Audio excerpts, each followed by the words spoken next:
This is KTN News.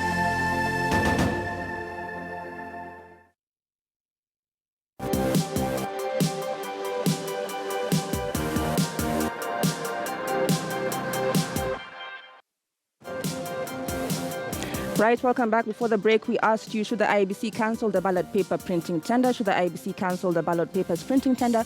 You can tweet us at Julie Masiga at KTN News, and of course the hashtag is news sources. But moving on now as the nationwide nurses strike goes into day 10, the Kenya National Union of Nurses has insisted that they will not renegotiate their collective bargaining agreement with the government. Meanwhile, Council of Governors Chairman Josephat Nanok has said that the counties do not even have the money to pay for the allowances awarded to nurses in December last year and the doctors in March this year.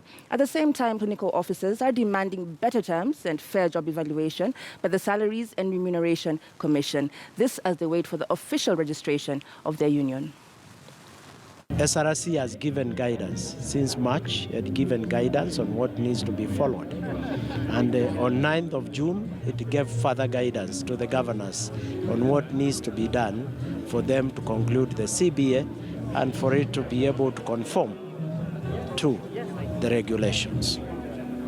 That as it may be, I think it is for the union to reconsider that position. Right, I think I'll start with you, Dr. Nelly, having been part of trade union negotiations and the nurses facing a similar situation as the doctors. And I'll just mention that today we launched a 45 billion shilling private hospital in Kabarak, even as the country continues to face what looks like a health crisis. Well, health, as I've said this before, it's not the nicest thing to say, but our health sector has been mismanaged by any government that has run this country. It's not news. We've had challenges. Our biggest challenge has been in human resource, and I must say that we can blame devolution. But to be honest, human resource has had challenges even before devolution. The worst part is that I get the feeling that we had a national Ministry of Health that understood the challenges of human resource as a docket within health. And in terms of going into devolution, what they did was to simply offload what they thought was a liability. Now, they offloaded a liability to county administrations that were new, that were coming in not understanding what health management involves. You're inheriting a bunch of very unhappy workers who have woken up and found that health as a function has already been partially devolved, and the human resource docket per se. They fought for the Health Service Commission, which was kicked out of the Constitution, and now they're very, very unhappy. Then you're handing them over to people who do not know how to manage this. Very important, okay? And what do you expect? What we did is we really turned on the fire, set the cauldron, and started boiling this. Now it's about to explode, or it has actually exploded in many pieces, and we are not even acknowledging that maybe we need to change tact in how we're dealing with human resources for health. Teachers can strike for a year. Our education will suffer, but nobody dies. And I can assure you, people think that when health workers are on strike that they're very happy knowing people are dying. Just so you know, their relatives die too. It's not just them. And it is a very difficult place to put a human being, to put aside their humanity when all they do for a living is deal with humanity on a daily basis, just because they're demanding for certain things to be done. Which brings me to the second point.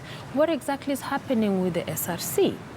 Why is it leaving a trail of destruction in the labor sector, and it doesn't seem to be moved? This is how you chose, we're going in this direction. Aren't you ever going to stop and reconsider you're crippling the economy of a nation and look at these things and sit down and reassess and say, where did we go wrong?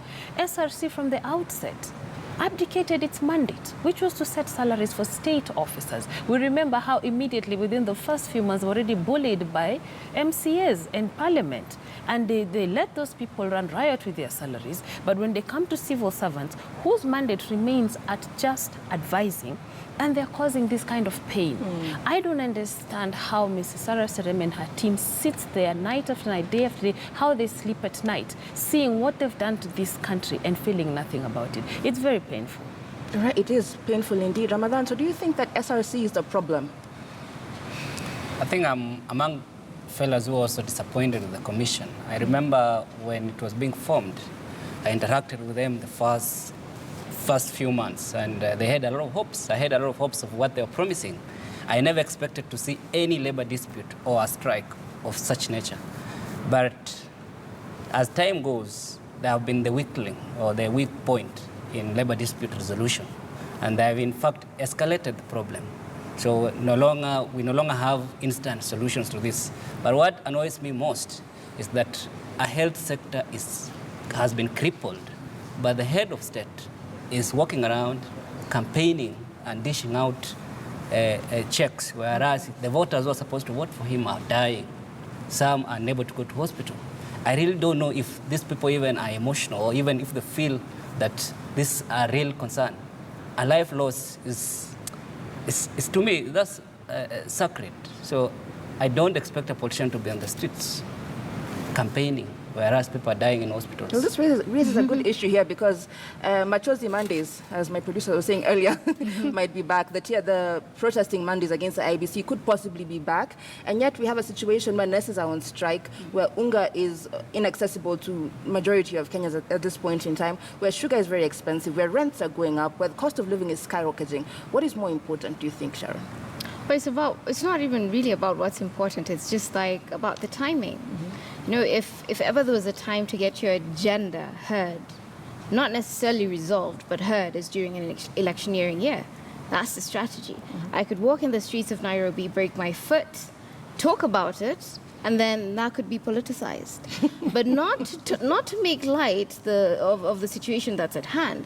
I mean, it's a crisis in itself. You know, we are struggling. The cost of living has definitely gone up.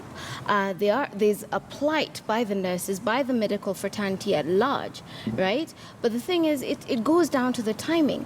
Tomorrow, will we see the veterinaries going to the streets because of the fact that there's an opportunity for it? Actually, the lab technician said something about that. Sorry to cut you short. Yeah, but sure, just sure. time considering Look at our country. You don't even need an opposition to be able to tell you that the government of the day is actually struggling to offer services. People who don't have food, people who are dying, I mean, hospitals that are run down. You don't even need an opposition. So from where I sit, I think we need to sit back and ask ourselves the hard questions if really we have a government that feels for the people.